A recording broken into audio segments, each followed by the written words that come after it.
Well, hello everybody. Here we have the great debate. Um, I have seen a few instances of this, and there's common memes having to do with the ATF and dogs. You can kind of probably get my drift. Police and dogs, whatever. That police are shoot first, ask questions later when it comes to dogs. And I definitely have gone along with the meme a little bit. I don't think it's funny, but I do see how that does happen. It is something that this seems like they go after the dog before they need to in a lot of certain situations. But there's a little bit more to it, and I kind of want to go over it. But here's a couple of stories that happened the last couple of days that people don't really think about too much, because we think about wild animals a lot attacking people. There's a couple instances here. July 16th. Beast in a bin. Moment a dog is tasered by cops and shoved into a wheelie bin over fears beast would maul kids following the spate of attacks. Wheelie bin, huh? Is that what Brits call trash cans? A wheelie bin? Interesting.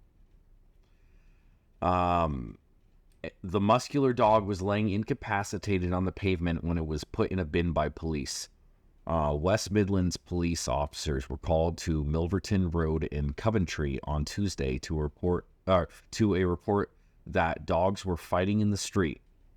The force said that when officers arrived at the scene, they were forced to taser one of the dogs because it was out of control and a threat to children. The force said that reports on social media that the dog was hit by a car and killed were not true. The force spokesperson said, "We were called to Milverton Road, Coventry, where a group of dogs were fighting. When officers arrived, one of the dogs was clearly out of control, attacking the other dogs and presenting a risk to members of the public nearby, a number of whom were children. Because of this risk and because the dog was out of control, officers used a taser to prevent it causing serious harm. Contrary to reports on social media, the dog was not hit by a police car and was not killed. The dog was put in a bin and officers to keep it out of harm's way while the situation was brought under control." What happened to the dog? There's not much there. And I thought this would be a little bit more of a controversy. That's a big dog. If dogs are fighting in the street, you got to stop it. There is oftentimes an outroar when police kill or hurt a dog. Another instance that had to do with dogs very recently. A Florida woman who spent time volunteering at animal shelter was mauled to death by dog. Florida woman who dedicated her time to helping out a local animal shelter and loved rescue dogs is being mourned after she was attacked by a dog and killed. Pam Robb was spending time volunteering at 100-plus abandoned dogs of Everglades, Florida, in Oakland Park on February 17th, 2022. While helping a large mixed-breed dog at the facility, 2 women were attacked. Police later confirmed that Pam was the woman who was killed in result of the attack. Why did this just come out? Story by Angela Andelor yesterday at 1. But it happened the beginning of last year. Okay? She wasn't just doing, she was being. I understand that when someone dies, you got to be sentimental. I hate reading that stuff because I don't know this person. She could have been a great person, but like, it's just an embellishment of the story at the moment. Like, I'm not here for that, sadly. I feel bad for her. Since we have had her in her house, she's been good with certain people. She is not good with others, the shelter said in February 5th, shared a video on social media. She has got tremendous fear. She has got some fear issues. It might be out of our hands, a little out of our hands. The dog Gladys, okay. The shelter released a statement following the incident. "Our hearts are broken for our dear friend Pam. Our deepest condolences to her friends and family. We're all grieving. Very sad situation." Okay, so think about this for a second. when it comes to dogs. What were dogs bred for originally? Not what they've become, but what were they bred for originally? They were meant for protection. They were meant for hunting. They were meant for, like, the work. They were meant for doing things. Even little terriers and stuff are killing machines. They're designed to, they were bred to go down into, like, rodent burrows and foxholes and drive them out. Like, they may seem cute and fluffy, and they are. Most of them are. But, like, most of those little dogs, if they were the size of, like, a mastiff, would kill people.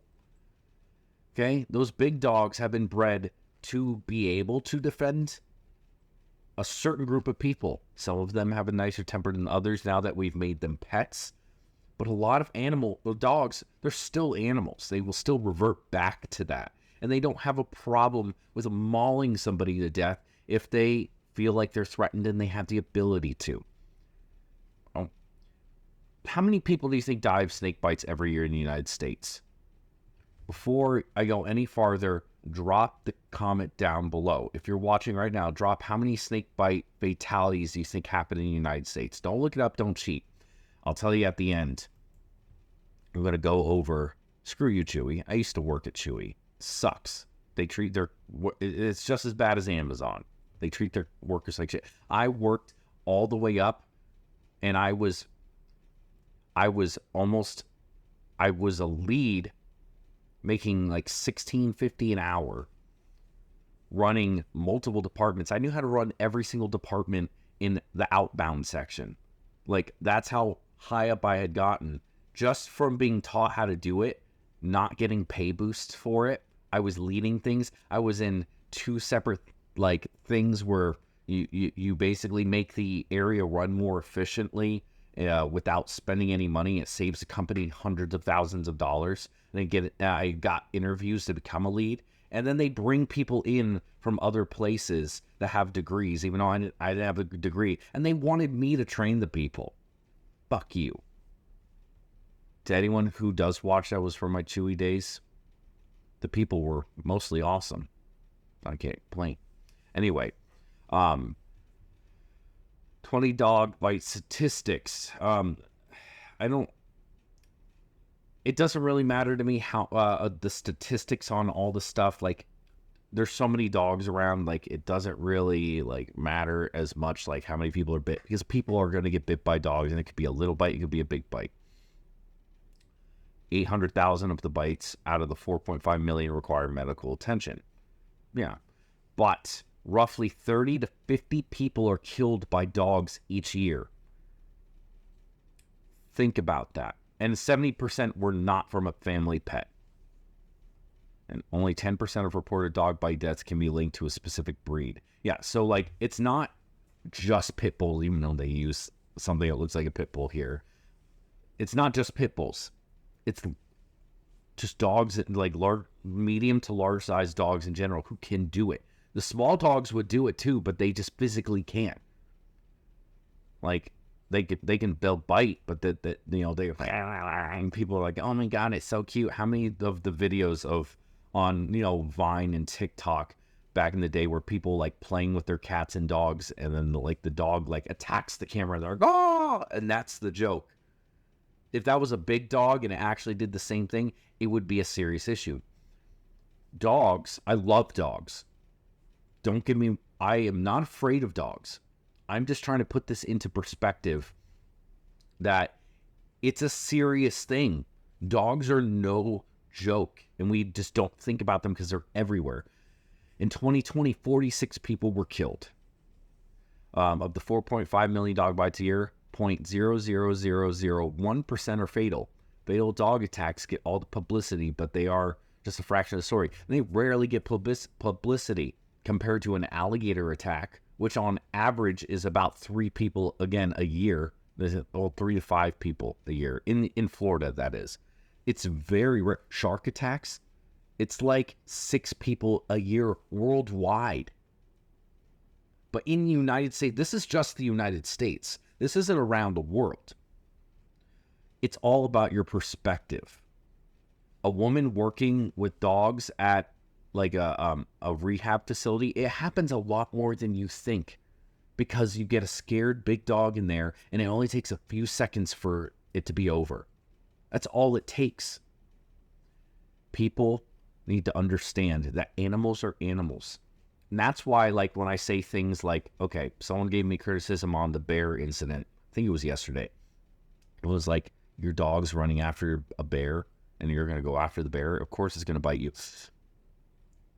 I want to make something clear. I understand why people want to defend their pet, because to them, it's like a part of their family. When I have a dog, I love that dog. I treat it like part of my family, but I also treat it like a dog. It's not a human. It's not a fur baby. You're not a mother for owning a dog or a cat. Animals are animals. They are a separate thing. It doesn't mean I think I'm better than that animal. It doesn't mean I'm going to abuse it, because that's ridiculous and immoral. But there is a clear distinction between people and dogs and cats. Cat people are sometimes the worst with this. But like, you saying that it's your fur baby doesn't mean that if you died that it wouldn't eat your corpse if it was hungry. They're not on the same level as people when it comes to functional brains. Like, they don't think the same way we do. We just anthropomorphize them. Some of them are smarter than others. Some of them can understand words and commands. Some of them, it's just the high pitch in your voice that gets them excited. It's simple, really. Anyway, the amount of people who die from snake bites every single year, on average, is 3 in the United States. Let me double check. Snake bite deaths in USA year. About 5. 3 to... Okay. So, about 5. And yet, snakes are killed en masse, and it's okay. Not saying dogs should be killed en masse. Absolutely not. They shouldn't. But things are more nuanced than you might think. Like, comment, subscribe. Let me know what you think. Honestly, let me know what you think down below. I really want to hear it. And I'll see you on the next one. Keep it wild.